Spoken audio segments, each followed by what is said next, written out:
ବନ୍ଧୁଗଣ, ଏହା ପୂର୍ବରୁ କି ଆମେ କାହାଣୀର ଆଗକୁ ବଢ଼ିବା, ମୁଁ କିଛି କଥା ସେୟାର କରିବା ପାଇଁ ଚାହେଁ। ନେଭର ଗିଭ୍ ଅପ୍ ଆଟିଟ୍ୟୁଡ୍, କେତେବେଳେ ବି ହାର ନ ମାନିବାର ଅଭ୍ୟାସ। କୌଣସି ଏମିତି ଅଭ୍ୟାସ ନଥାଏ ଯାହାକି ମନୁଷ୍ୟ ଜନ୍ମରୁ ଆଣିଥାଏ। ଏହା ତ ଆମର ମେଣ୍ଟାଲ ଟଫନେସ୍ ଉପରେ ନିର୍ଭର କରେ, ଯାହାକୁ ଆମେ ସମୟ ସାଥିରେ ଡେଭଲପ୍ କରିଥାଉଁ ବହୁତ କିଛି ପ୍ରୋବ୍ଲେମକୁ ସାମ୍ନା କରିକି। ଯେମିତିକି କୌଣସି ବି ଜିନିଷ ସେମିତି ହୋଇନଥାଏ, ତା ପୂର୍ବରୁ ଆମକୁ ଆମର ମାଇଣ୍ଡସେଟ୍କୁ ଡେଭଲପ୍ କରିବାକୁ ପଡ଼େ ଏବଂ ମାଇଣ୍ଡସେଟ୍କୁ ଡେଭଲପ୍ କରିବାର ସହଜ ଉପାୟ ଅଟେ ମୋଟିଭେସନ୍ କିମ୍ବା inspire book reading and motivational video watching. ଯାହାକି ଏହି ଚ୍ୟାନେଲରେ ମୋଟିଭେସନର ବହୁତ ଗୁଡ଼ାଏ ଭିଡ଼ିଓ ଅଛି। ପ୍ରତ୍ୟେକ କାହାଣୀକୁ ଶେଷ ଯାଏ ଶୁଣନ୍ତୁ ଏବଂ ନିଜର ମାଇଣ୍ଡସେଟ୍କୁ ଡେଭଲପ୍ କରନ୍ତୁ। ଏବଂ ଚାଲ ଆଜିର କାହାଣୀଟିକୁ ଆରମ୍ଭ କରିବା। ଏହି କାହାଣୀଟି ଦୁଇଟି ବେଙ୍ଗର ଅଟେ। ଗୋଟିଏ ପତଳା ଥାଏ ଏବଂ ଅନ୍ୟଟି ମୋଟା ଥାଏ। ଦୁହେଁ ଜଙ୍ଗଲର ଗୋଟିଏ ପୋଖରୀରେ ସାଙ୍ଗରେ ରହୁଥାନ୍ତି। ଛୋଟ ବେଲର ସାଙ୍ଗ ଥିଲେ ଦୁଇ ଜଣ। ସାଙ୍ଗରେ ଖେଳକୁଦ କରି ବଡ଼ ହୋଇଥାନ୍ତି। ସେ ଦୁଇ ଜଣ ସଦାବେଳେ ପୋଖରୀରେ ଖେଳନ୍ତି, ବୁଲନ୍ତି, ଗପସପ ମଧ୍ୟ କରନ୍ତି। ସେ ଦୁଇ ଜଣଙ୍କୁ ହିଁ ସେ ଜଙ୍ଗଲର ନୂଆ ନୂଆ ଜାଗାକୁ ବୁଲିବାକୁ ଭଲ ଲାଗୁଥାଏ। ଦିନେ ସେମିତି ବୁଲି ବୁଲି ସେ ଦୁଇ ଜଣ ଜଙ୍ଗଲରୁ ବାହାରକୁ ଗୋଟିଏ ବାରିକୁ ଚାଲିଗଲେ। ସେଇଠାରେ ସେମାନେ ଦେଖିଲେ ଗୋଟିଏ ଗାଈ ଚରାଉଥିବା ଲୋକଟି ତାର ଗାଈରୁ କ୍ଷୀର ବାହାର କରୁଥାଏ। ସେଇମାନେ କେବେ ବି କାହାକୁ ଏମିତି କ୍ଷୀର ବାହାର କରିବା ଦେଖିନଥିଲେ। ସେ ଲୋକଟି କ୍ଷୀର ବାହାର କରି ଗୋଟିଏ ବାଲ୍ଟିନରେ ରଖିଦେଲା। ସେ ଦୁଇ ଜଣ ସେ କ୍ଷୀରକୁ ଦେଖି ବହୁତ ଆଶ୍ଚର୍ଯ୍ୟରେ ଥିଲେ, କାହିଁକିନା ସେମାନେ କ୍ଷୀର କେବେ ଦେଖିନଥିଲେ। ସେମାନେ ତ ଜଙ୍ଗଲର ଖରାପ ପାଣି ହିଁ ଦେଖିଥିଲେ। କିଛି ସମୟ ଭାବିବା ପରେ ସେମାନେ ନିର୍ଣ୍ଣୟ ନେଲେ କି ଏହି ସଫେଦ ପାଣିରେ ପହଁରିବାକୁ ବହୁତ ମଜା ଆସିବ। ସେହି କଥାକୁ ଭାବି ସେହି ଦୁଇ ଜଣ ଗୋଟିଏ ସାଙ୍ଗରେ ସେ ବାଲ୍ଟିନ ଭିତରକୁ ଡେଇଁ ପଡ଼ିଲେ। ସେହି ସ୍ଥାନକୁ ଯାଇ ଦେଖନ୍ତି ତ ଆରେ ୱା, ସଫେଦ ପାଣି! ଆମେ ତ ଏମିତି ପାଣି ଦେଖିନଥିଲା। ଏହା କ'ଣ ହୋଇଥିବ? ଦୁଇ ଜଣ ତ ମଜା କରୁଥିଲେ। ସେମାନେ ସେହିଠାରେ ହିଁ ମଜା କରିବା ଆରମ୍ଭ କରିଦେଲେ। ବହୁତ ସମୟ ମଜା କରିବା ପରେ ସେ ବଡ଼ ମୋଟା ବେଙ୍ଗ କହେ, ଚାଲ ସାଙ୍ଗ, ଏବେ ଘରକୁ ଯିବା, ସମୟ ହୋଇଗଲା ଜଙ୍ଗଲକୁ ଫେରିଯିବା। ସେ ପତଳା ବେଙ୍ଗ ବି କହେ, ହଁ ସାଙ୍ଗ, ଚାଲ ଘରକୁ ଫେରିଯିବା। ସେ ଦୁହେଁ ବାଲ୍ଟିରୁ ଉପରକୁ ଡେଇଁବାକୁ ପ୍ରୟାସ କରନ୍ତି, କିନ୍ତୁ ବାଲ୍ଟିନ୍ ବଡ଼ ହୋଇଥିବାରୁ ସେମାନେ ବାହାରକୁ ଡେଇଁ ପାରୁନଥିଲେ। ସେମାନେ ବହୁତ ପ୍ରୟାସ କଲେ, କେତେବେଳେ ବାଲ୍ଟିନ୍ର ମଝିରୁ କିମ୍ବା କେତେବେଳେ ବାଲ୍ଟିନ୍ର ସାଇଡ଼୍ରୁ। ତଥାପି ତାଙ୍କର ପ୍ରୟାସରେ ସେ ଦୁହେଁ ବିଫଳ ହୋଇଯାଉଥିଲେ। ସେହିଠାରୁ ସେ ପତଳା ବେଙ୍ଗ ସେ ମୋଟା ବେଙ୍ଗକୁ କହେ, ଦେଖ ଭାଇ, ଯେମିତି ହେଲେ ତ ବାହାରକୁ ଯିବାକୁ ପଡ଼ିବ। ସେଥିପାଇଁ ବାରମ୍ବାର ପ୍ରୟାସ କରିବା ଦରକାର। କିନ୍ତୁ ଆମେ ବହୁତ ଥର ପ୍ରୟାସ କଲା, ସେଥିପାଇଁ ମୋତେ ଲାଗେ କି ଆମେ ନିଜେ ତ ଏ ବାଲ୍ଟିନ୍ରୁ ବାହାରକୁ ଯାଇପାରିବା ନାହିଁ, କାହିଁକିନା ଏ ପାଣି ବହୁତ ଚିକ୍କଣ ଅଟେ ଏବଂ ବାଲ୍ଟିନ୍ଟି ମଧ୍ୟ ବଡ଼ ଅଟେ। ତ ଆମେ କ'ଣ କରିବା କି ଆମେ ପହଁରୁଥିବା। ଯଦି ଆମେ ପହଁରୁଥିବା ତ କିଏ ଜଣେ ଆସି ଆମକୁ ବାଲ୍ଟିନ୍ରୁ ବାହାରକୁ ବାହାର କରିଦେବ। ସେ ମୋଟା ବେଙ୍ଗଟି ସେ ପତଳା ବେଙ୍ଗର କଥାକୁ ମାନି ନେଲା ଏବଂ ଦୁହେଁ ପହଁରିବାକୁ ଲାଗିଲେ।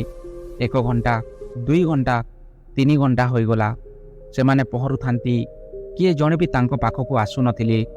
ଏବେ ଯେଉଁ ମୋଟା ବେଙ୍ଗ ଥାଏ ସେ ପହଁରି ପହଁରି ଥକି ପଡ଼ିଥାଏ। ସେ କହିଲା, ଭାଇ, ଏବେ ମୁଁ ଆଉ ପହଁରି ପାରିବି ନାହିଁ, ମୁଁ ଥକି ଯାଇଛି। ସେ ପତଳା ବେଙ୍ଗ କହେ, ଭାଇ ଦେଖ, ତୁ ଗୋଡ଼ ଚଲାଇବା କିମ୍ବା ପହଁରିବା ବନ୍ଦ କରିଦେବୁ ତ ତୁ ବୁଡ଼ି ଯାଇପାରୁ ଏବଂ କିଛି ସମୟ ପରେ ନିଶ୍ୱାସ ବନ୍ଦ ହୋଇଯିବ ଏବଂ ତୁ ମରିଯିବୁ। ଆମକୁ ଜୀଇବାର ଅଛି, ମରିବାର ନୁହେଁ। ଭାଇ, ତୁ ଗୋଡ଼ ଚଲାଉଥା। ସେ ମୋଟା ବେଙ୍ଗ ଆଉ କିଛି ସମୟ ପହଁରିଲା ଏବଂ କହିଲା, ଭାଇ ଦେଖ, ଆମେ ଦୁହେଁ ସାଙ୍ଗରେ ବହୁତ ମଜା କଲା, ବହୁତ ସମୟ ବିତାଇଲା। ଛୋଟବେଲୁ ସାଙ୍ଗ ହୋଇ ଆଜି ପର୍ଯ୍ୟନ୍ତ ବହୁତ ମସ୍ତି କଲା। କିନ୍ତୁ ମୋତେ ଏବେ ଲାଗେ କି ଏହି ସମାଜରୁ ଏହା ସମାପ୍ତ ହୋଇଯିବ। ମୋତେ ଲାଗେ କି ଆଜି ମୋର ଜୀବନର ଶେଷ ଦିନ ଅଟେ। ମୁଁ ଆଉ ପରିଶ୍ରମ କରିପାରିବି ନାହିଁ, ମୁଁ ଆଉ ଗୋଡ଼ ଚଲାଇ ପାରିବି ନାହିଁ। ମୋତେ ଲାଗେ ଏବେ ମୁଁ ବୁଡ଼ିକି ମରିଯିବି। ଏବଂ ସେ ପତଳା ବେଙ୍ଗର ଆଗରେ ସେ ଛୋଟ ବେଲର ସାଙ୍ଗ ବୁଡ଼ିକି ମରିଯାଏ। ଏହା ଦେଖି ସେ ପତଳା ବେଙ୍ଗ ଆହୁରି ଅଧିକ ଜୋରରେ ଗୋଡ଼କୁ ଚଲାଇବାକୁ ଲାଗେ ଏବଂ ସେ ପ୍ରବଳ ଇଚ୍ଛା ଶକ୍ତିରେ କହେ କି ମୋତେ ଯେମିତି ହେଲେ ଏ ବାଲ୍ଟିନ୍ରୁ ବାହାରକୁ ଯିବାକୁ ହେବ। ମୁଁ ହାର ମାନିପାରିବି ନାହିଁ। ଯଦି ମୁଁ ବି ହାରକୁ ସ୍ୱୀକାର କରିବି ତ ମୁଁ ବି ମରିଯିବି। ତାର ଆଖିରୁ ଲୁହ ଝରି ପଡ଼ୁଥାଏ, କିନ୍ତୁ ସେ ଆହୁରି ଅଧିକ ପହଁରୁଥାଏ। କି ଯେମିତି ଆମେ ସଭିଏ ଜାଣିଥାଉ କି କିଛି ସମୟ କ୍ଷୀରକୁ ଗୋଲାଇ ଥାଉଁ ତ ସେ କ୍ଷୀରରୁ ମାଖନ ତକ ବାହାରି ଆସେ। ଠିକ୍ ସେମିତି ହେଲା। ବହୁତ ସମୟରୁ ସେ ଦୁଇ ସାଙ୍ଗ ପହଁରିବାରୁ ସେ କ୍ଷୀରରୁ ମାଖନ ତକ ବାହାରକୁ ଆସିଯାଏ ଏବଂ ତା ସାଙ୍ଗରେ ବେଶୀ ସମୟ ଥିବା କାରଣରୁ ସେ କ୍ଷୀର ତକ କଠିନ କିମ୍ବା ଜମିବାକୁ ଲାଗୁଥାଏ। ଦହି ପରି ଆକାର ନେବାକୁ ଲାଗେ। କ୍ଷୀର ଜମିଯିବ ଏବଂ ମାଖନ ପରି ହୋଇଯିବାରୁ ବେଙ୍ଗ ଦେଖିକି କ୍ଷୀର ତକ କଠିନ ହେବାକୁ ଲାଗେ। ଏବେ ସେ କ୍ଷୀରର ପ୍ରଥମ ପରି ଚିକ୍କଣ ରହିଲା ନାହିଁ, ଗାଢ଼ା ହୋଇଗଲା।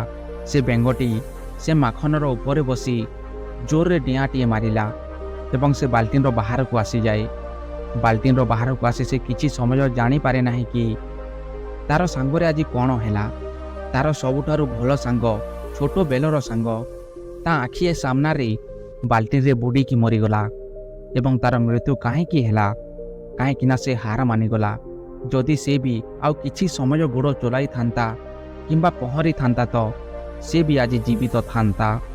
ସେହି ପତଲା ବେଙ୍ଗଟି ବାହାରକୁ ଆସିବା ପରେ ଜଙ୍ଗଲକୁ ଚାଲିଯାଏ ଏବଂ ସେ ପତଲା ବେଙ୍ଗ ଜଙ୍ଗଲକୁ ଯିବା ପରେ ସେ ଗୋଟିଏ ବେଙ୍ଗୁଲି ସାଥିରେ ବିବାହ କରିଲା। ବିବାହ ପରେ ତାଙ୍କର ପୁତ୍ର ହେଲା। ତା'ର ସେ ପୁତ୍ରର ନାମ ତା'ର ସେ ସାଙ୍ଗର ନାମକୁ ଦେଇଦେଲା ଏବଂ ତା'ର ସେ ପୁତ୍ରକୁ ସେ ପତଲା ବେଙ୍ଗ ସବୁଦିନ ସେହି କାହାଣୀକୁ ଶୁଣାଏ କି ମୋର ମୋଟା ସାଙ୍ଗଟିଏ ଥିଲା, ଆମେ ସାଥିରେ ଖେଳୁଥିଲୁ, ବୁଲୁଥିଲୁ। ଗୋଟିଏ ଦିନ ଜଙ୍ଗଲର ବାହାରକୁ ଯାଇ ଗୋଟିଏ ବାଲ୍ଟିନ୍ ଭିତରକୁ ଚାଲିଗଲୁ, ଯେଉଁଠାରେ କି କେବେ ନ ଦେଖିଥିବା ସଫେଦ ପାଣି ଥିଲା। ଏବଂ ମୋର ସେହି ସାଙ୍ଗଟି ନିଜ ଉପରେ ବିଶ୍ୱାସ ନ ରଖି ହାର ମାନିନେଲା ଏବଂ ମରିଗଲା। କାହିଁକିନା ସେ ହାର ମାନିଗଲା, ସେଥିପାଇଁ ସେ ମୃତ୍ୟୁବରଣ କଲା। ମୁଁ ତୁମକୁ ବି ଶିଖାଇବାକୁ ଚାହେଁ କି ଜୀବନରେ ଯେତେ ବଡ଼ ବିପଦ ଆସିଲେ ବି ନିଜ ଉପରେ ଆତ୍ମବିଶ୍ୱାସ କିମ୍ବା ଧୈର୍ଯ୍ୟକୁ ହରାଇବ ନାହିଁ ଏବଂ କେତେବେଳେ ବି ହାର ମାନିବ ନାହିଁ। ଯଦି ତମେମାନେ ବି ହାର ମାନି ନେବ ତ ତମର ବି ସେମିତି ପରିସ୍ଥିତି ହେବ ଯେମିତି ମୋର ସାଙ୍ଗର ହୋଇଗଲା। ତ ବନ୍ଧୁଗଣ, ଏହି କାହାଣୀର ଶିକ୍ଷା ଏହା ଅଟେ କି କ୍ଷୀରରୁ ଦହି ଯେମିତି ହେଲେ ହେବ, କିନ୍ତୁ ତାକୁ ସମୟ ଲାଗିବ ଏବଂ ଆମେ ସମୟ ଥିବା ପୂର୍ବରୁ ହାର ମାନି ନେବା ତ ଆମର ବି ପରିସ୍ଥିତି ସେମିତି ହେବ। ହେଇପାରେ ଜୀବନରେ ଆମକୁ ତାହା କିଛି ନ ମିଳିଥାଏ ଯାହା ଆମେ ଚାହିଁଥାଉଁ, କିନ୍ତୁ ଜୀବନରେ ସବୁକିଛି ତାହାକୁ ମିଳିଥାଏ ଯିଏ କେବେ ହାର ମାନି ନଥାଏ। ଏହା ବି ହୋଇପାରେ କି ଏହିସବୁ ମିଳିବ ନାହିଁ ଯାହା ଆମେ ହାସିଲ କରିବାକୁ ଚାହିଁଥାଉଁ, କିନ୍ତୁ ଆମ ପାଖରୁ ସେହି ଖୁସି କିଏ ନେଇପାରିବ କି ଆମେ ସେହି ଜିନିଷକୁ ପାଇବା ପାଇଁ ଜୀବନର ଶେଷ ପର୍ଯ୍ୟନ୍ତ ଚେଷ୍ଟା କରିଲା। ଗୋଟିଏ କଥା ସବୁବେଳେ ମନେ ରଖିଥିବ ବନ୍ଧୁଗଣ, ଆମେ ସେତେବେଳେ ହାରି ନଥାଉଁ ଯେତେବେଳେ ଲୋକ ଆମକୁ କହନ୍ତି କି ତୁ ହାରିଗଲୁ। ଆମେ ତ ସେତେବେଳେ ହାରିଥାଉଁ ଯେତେବେଳେ ଆମେ ନିଜେ ହାର ମାନିଥାଉଁ। ତ ସାଙ୍ଗମାନେ, ଏମିତି ମୋଟିଭେସନ୍ ଭିଡ଼ିଓ ପାଇଁ ଏହି ଚ୍ୟାନେଲକୁ ସବସ୍କ୍ରାଇବ୍ କରନ୍ତୁ ଏବଂ ଏହି ଭିଡ଼ିଓକୁ ଗୋଟିଏ ସେୟାର କରନ୍ତୁ। ଯଦି କାହାଣୀଟି ଭଲ ଲାଗିଥାଏ ତ ଗୋଟିଏ ସୁନ୍ଦର କମେଣ୍ଟଟେ କରନ୍ତୁ ଏବଂ ଏହି ଚ୍ୟାନେଲର ପ୍ରତ୍ୟେକ ଭିଡ଼ିଓକୁ ଦେଖନ୍ତୁ ଏବଂ ଶେଷ ପର୍ଯ୍ୟନ୍ତ ଦେଖନ୍ତୁ।